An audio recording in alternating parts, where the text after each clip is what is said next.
Assalamualaikum warahmatullahi wabarakatuh. Perkenalkan nama saya Muhammad Ramdan dengan NPM 2435133. Pada video ini saya akan membaca kembali buku pemrograman web. Kali ini saya akan membaca chapter 2 dari buku pemrograman web yang berjudul Semantic HTML and Accessibility. Nah, yang pertama itu DOM atau Dokumen Objek Modal, yaitu sebagai peta hidup halaman web. Nah, banyak pemula yang salah kaprah mengira bahwa HTML yang mereka ketik di text editor adalah benda yang sama dengan apa yang dimanipulasi oleh JavaScript di browser. Nyatanya, file .html hanyalah sekumpulan teks mati yang berisi instruksi arsitektur, sedangkan yang hidup di dalam memori browser adalah DOM. Nah, bayangkan file HTML itu sebagai naskah skenario film. Nah, sedangkan DOM adalah panggung teater tempat para aktor atau elemen benar-benar berdiri, bergerak, dan berinteraksi secara live. Nah, ketika browser itu memuat halamanmu, ia melakukan proses parsing untuk mengubah teks statis tersebut menjadi struktur pohon objek yang dinamis. Nah, struktur pohon ini merepresentasikan hierarki elemen, di mana teks HTML adalah akar atau root yang kemudian bercabang menjadi head dan body, lalu terus bercabang hingga ke elemen terkecil seperti tombol atau teks. Nah, tanpa transformasi menjadi DOM, JavaScript tidak akan pernah bisa menyentuh, mengubah, atau menghapus elemen apapun di halaman web karena JavaScript hanya mengerti bahasa objek, bukan bahasa markup mentah. Nah, dalam struktur pohon ini, setiap bagian dari halaman web direpresentasikan sebagai node. Nah, ada banyak jenis node, tetapi yang paling sering kita manipulasi adalah elemen node seperti div atau p, dan text node, itu isi tulisan di dalam elemen. Nah, hubungan antar node ini sangat mirip dengan silsilah keluarga, yaitu elemen yang membungkus elemen lain disebut parent, elemen yang berada di dalam disebut child, dan elemen yang berada di level yang sama dalam satu pembungkus disebut sibling. Nah, pemahaman tentang hubungan kerabatan ini sangat krusial ketika kamu nanti menggunakan CSS selector atau melakukan DOM traversing dengan JavaScript. Misalnya, jika kamu ingin mengubah warna tombol tertentu, kamu seringkali harus menavigasi dari elemen kakek, yaitu kontainer utama, turun ke elemen cucu. Jika struktur DOM-mu berantakan atau terlalu dalam, performa aplikasi bisa menurun karena browser harus bekerja lebih keras untuk menelusuri hubungan antar node tersebut saat melakukan rendering. Nah, salah satu kebutuhan utama DOM adalah sifatnya yang menyediakan API, yaitu Application Programming Interface, untuk bahasa pemrograman luar seperti JavaScript. Nah, ini berarti DOM menyediakan sekumpulan tombol dan tools standar yang bisa digunakan oleh script untuk mengendalikan halaman. Properti seperti inner HTML, text content, atau metode seperti append child dan add event listener adalah jembatan yang disediakan DOM agar logika pemrograman bisa mengubah tampilan visual. Nah, tanpa API ini, halaman web hanya akan menjadi poster digital statis yang membosankan seperti di era web 1.0. Konsep ini menjadikan browser bukan sekedar penampil dokumen, melainkan sebuah platform aplikasi yang kompleks. Nah, setiap kali kamu melihat notifikasi muncul tanpa reload, atau menu drop-down terbuka saat diklik, itu adalah hasil kerja JavaScript yang sedang menyetir DOM melalui API yang tersedia. Nah, namun memanipulasi DOM secara langsung memiliki biaya performa yang cukup mahal. Sebuah konsep yang sering disebut sebagai DOM tracing, setiap kali kita mengubah geometri elemen, misalnya mengubah lebar atau tinggi, browser harus menghitung ulang tata letak seluruh halaman, reflow, dan mengecat ulang pixel-pixelnya. Bayangkan jika kamu menyuruh tukang bangunan untuk memindahkan tembok rumahmu 1 cm ke kanan setiap 1 detik. Nah, tukang itu pasti akan kelelahan dan rumahmu bisa runtuh. Inilah sebabnya mengapa framework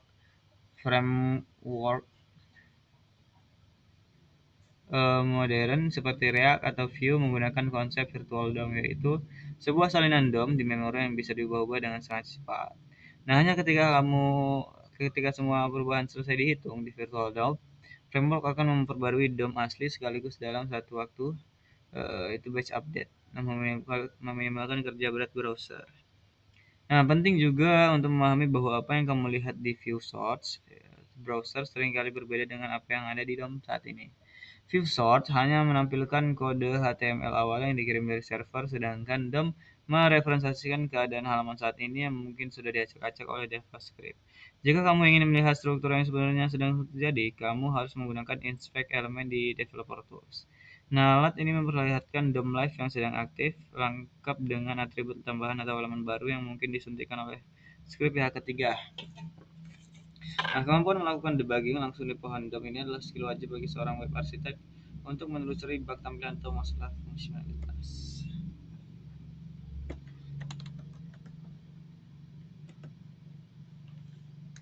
Jo.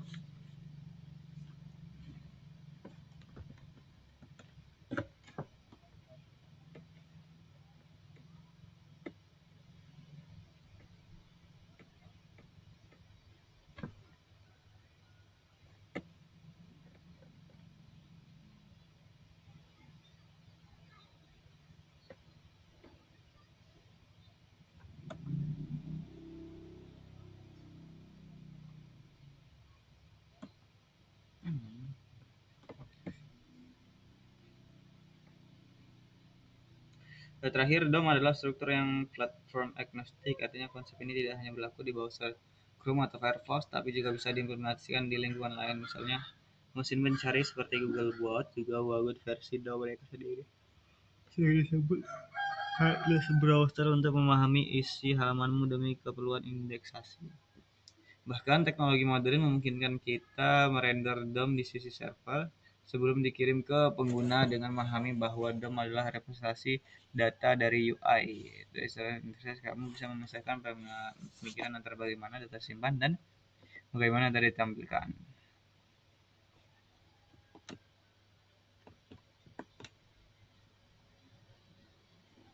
Kemudian yang kedua, semantic elements, yaitu mengkode dengan makna bukan hanya gaya. Di masa lalu yang kelam, pengembang web memiliki kebiasaan buruk membangun seluruh halaman menggunakan tag div yang tak ada habisnya. Sebuah fenomena yang dikenal sebagai div soup. Tag div adalah elemen non-semantik, artinya ia tidak memberikan informasi apapun tentang isi di dalamnya kepada browser maupun pengembang lain. Ia hanya kotak kosong generik. Ketika kamu melihat kode yang berisi ratusan div bersarang, sangat sulit untuk membedakan mana yang merupakan navigasi, mana artikel utama, dan mana bagian footer, hanya dengan sekilas pandang. Nah, masalah ini tidak hanya membuat kode sulit dirawat, tetapi juga membingungkan mesin pencari yang mencoba memahami struktur konten. Googlebot akan melihat halamanmu sebagai tumpukan kotak tanpa label, kesulitan menentukan mana yang harus digunakan dalam hasil pencarian. Kehadiran semantik HTML di standar HTML5 datang untuk menyelamatkan kita dari kekacauan ini dengan memperkenalkan tag-tag yang memiliki makna intrinsik. Elemen seperti header, nav, main, artikel, aside, dan footer menjelaskan peran mereka masing-masing dalam struktur dokumen. Nah, ketika kamu membungkus menu navigasi dengan tag nav, kamu secara eksplisit memberitahu mesin, "Hey, ini adalah kumpulan link penting untuk berpindah halaman." Ini seperti memberi label yang jelas pada setiap rak di gedung logistik. Alih-alih semua kotak ini mungkin bertuliskan barang, kini ada kotak makanan, elektronik, dan pakaian. Kejadian ini memungkinkan algoritma mesin pencari (SEO) untuk mengindeks kontenmu dengan jauh lebih akurat. Nah, memberikan bobot lebih pada teks di dalam artikel dibanding teks di dalam aside dan footer.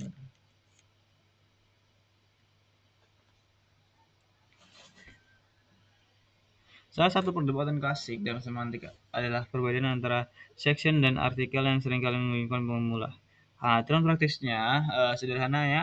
Artikel digunakan untuk konten yang bersifat independen, itu bisa berdiri sendiri seperti postingan blog, komentar forum, atau kartu produk e-commerce. Jika kamu mencabut elemen artikel tersebut dan menambahkannya di situs lain atau di RSS feed, hasilnya masih tetap masuk akal dan utuh. Sebaliknya, section digunakan untuk mengelompokkan konten yang memiliki tema sama tetapi merupakan bagian dari suatu satuan narasi yang lebih besar. Seperti bab dalam buku atau segmen tentang kami di halaman profil, menggunakan keduanya dengan tepat menunjukkan kedewasaan dalam menyusun hasil informasi, bukan sekedar menata tampilan visual. Nah, selain itu, Halaman semantik membawa fitur aksesibilitas dan perilaku bawaan yang sering dilupakan jika kita membangun ulang semuanya dari nol menggunakan div. Nah, contoh paling nyata adalah elemen button versus div on click.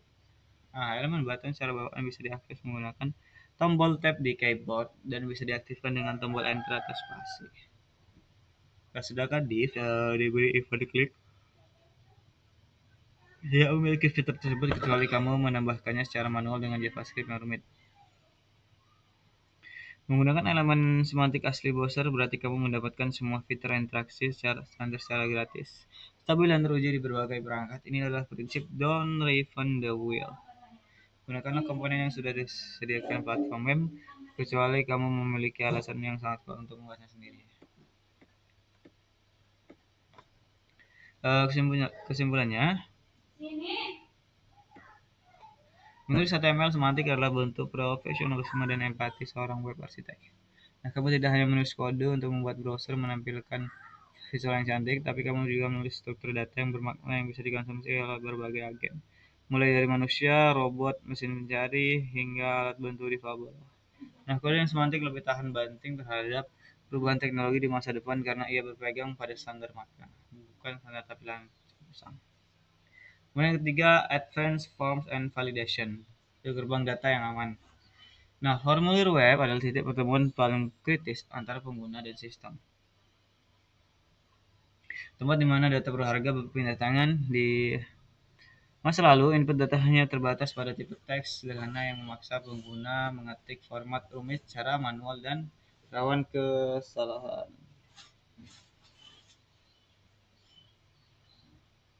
HTML modern telah berevolusi menghadirkan input type spesifik seperti input type email, input type tel, input type date, hingga input type number.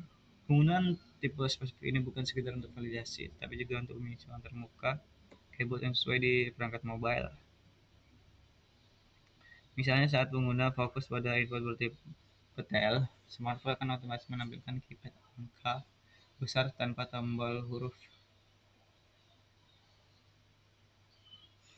Selain tipe input, browser modern dilengkapi dengan atribut constraint validation bawaan yang sangat kuat seperti required pattern, min, max, dan step. Nah, dengan atribut ini kita bisa memblokir pengiriman formulir di tingkat browser tanpa menulis satu baris pun kode JavaScript. Misalnya, menambahkan atribut required pada kolom nama akan membuat browser secara otomatis menahan tombol submit dan menampilkan pesan error standar jika kolom tersebut kosong.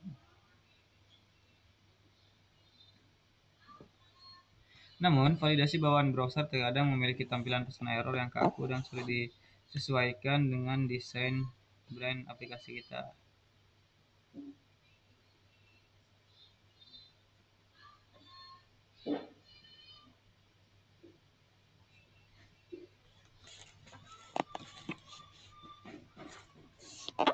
Nah, namun validasi bawaan browser terkadang memiliki tampilan pesan error yang kaku dan sulit disesuaikan dengan desain brand aplikasi kita. Nah, disinilah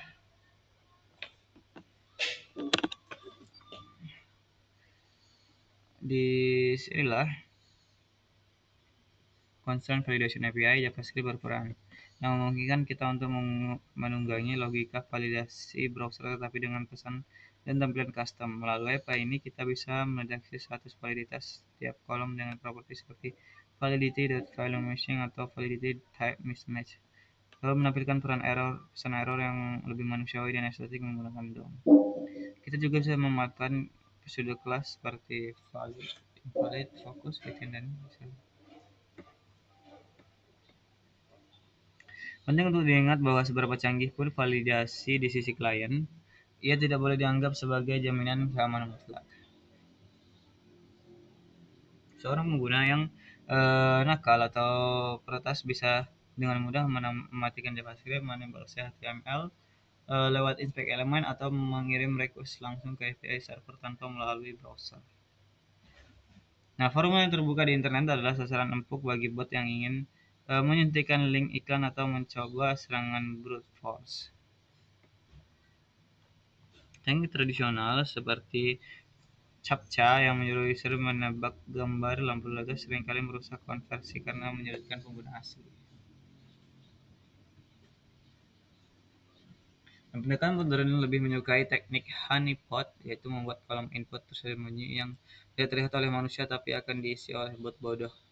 Jika kolom itu terisi, server akan otomatis mengelak data tersebut. Strategi ini menyeimbangkan antara keamanan sistem dan kenyamanan pengguna, memastikan bahwa manusia tidak dihukum karena kejahatan yang dilakukan mesin. Nomor 34 itu web accessibility konsep ringkas.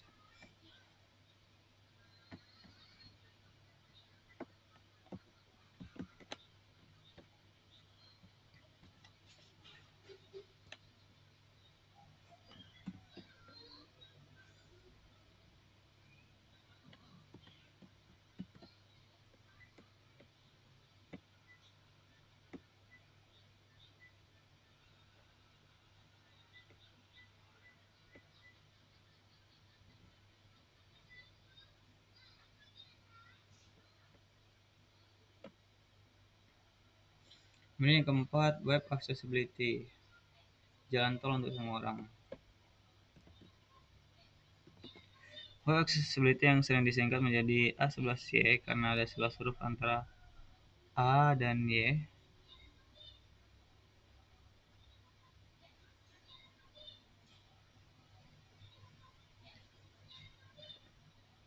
Seringkali disalahartikan hanya sebagai fitur untuk penyandang tunanetra.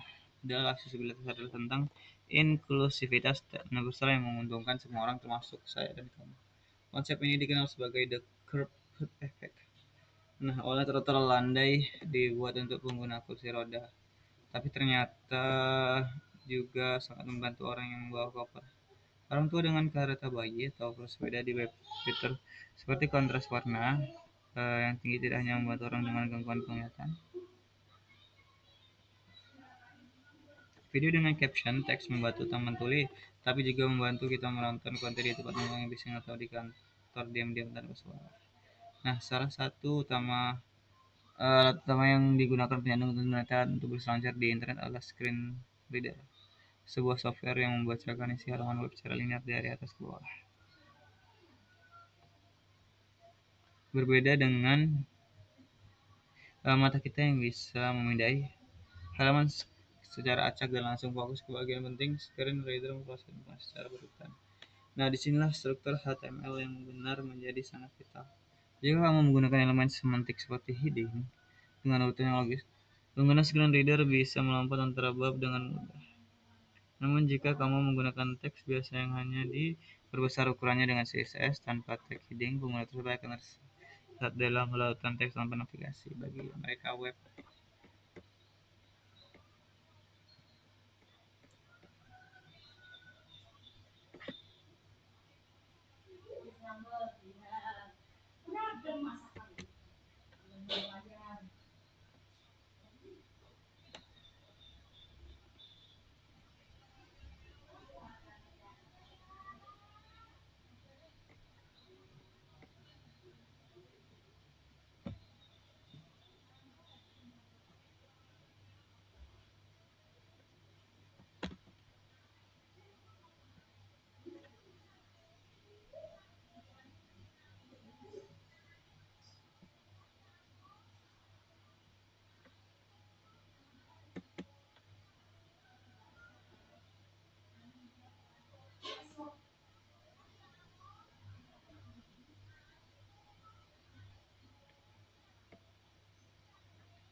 ringkasan materi aksesibilitas web.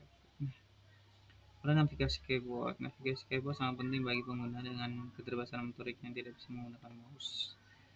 Nah, website harus dapat dioperasikan menggunakan tombol tab, shift, tab, enter, dan space. Urutan fokus harus logis. kiri ke kanan dan atas ke bawah. Penggunaan y area web seperti ini tuh.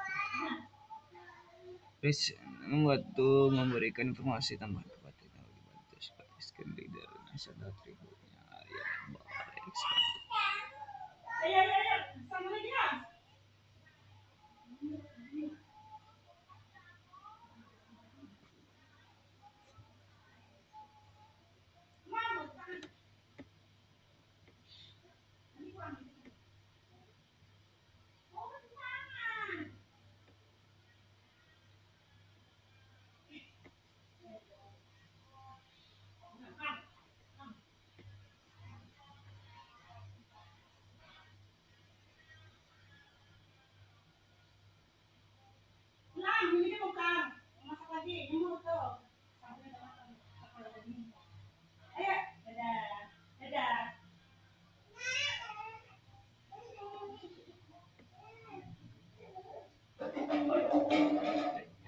Kemudian SEO dan metadata.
SEO.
Nah, masuk ke kesimpulan. Kesimpulan struktur adalah fondasi. Nah, bab ini telah menegaskan bahwa HTML bukanlah sekedar wadah kosong untuk menampung desain, melainkan tulang punggung struktural yang menentukan bagaimana dunia mesin dan manusia memahami konten kita. Berikut adalah poin-poin kunci yang harus dibawa pulang. DOM bukanlah file HTML. Nah, kita belajar bahwa browser tidak membaca file teks, melainkan membangun DOM tree yang hidup di memori. Pemahaman ini mengubah cara kita melihat interaksi. Kita tidak mengedit teks, kita memanipulasi objek. Nah, ini adalah landasan utama sebelum masuk ke JavaScript. Nah, semantik adalah investasi jangka panjang. Menggunakan div untuk segalanya mungkin terlihat cepat di awal, tapi menggunakan elemen semantik nav adalah investasi untuk SEO. Validasi dimulai dari browser. Jangan membebani JavaScript untuk hal-hal yang sudah bisa dilakukan browser. Constraint Validation API dan tipe input modern email tail memberikan keamanan lapis pertama. Aksesibilitas adalah universal metadata adalah wajah publik. Nah, mungkin hanya sampai sini saja video membaca buku pemrograman web. Saya Muhammad Hamdan, pamit undur diri. Apabila ada salah kata, saya mohon maaf. Apabila terlalu, assalamualaikum warahmatullahi wabarakatuh.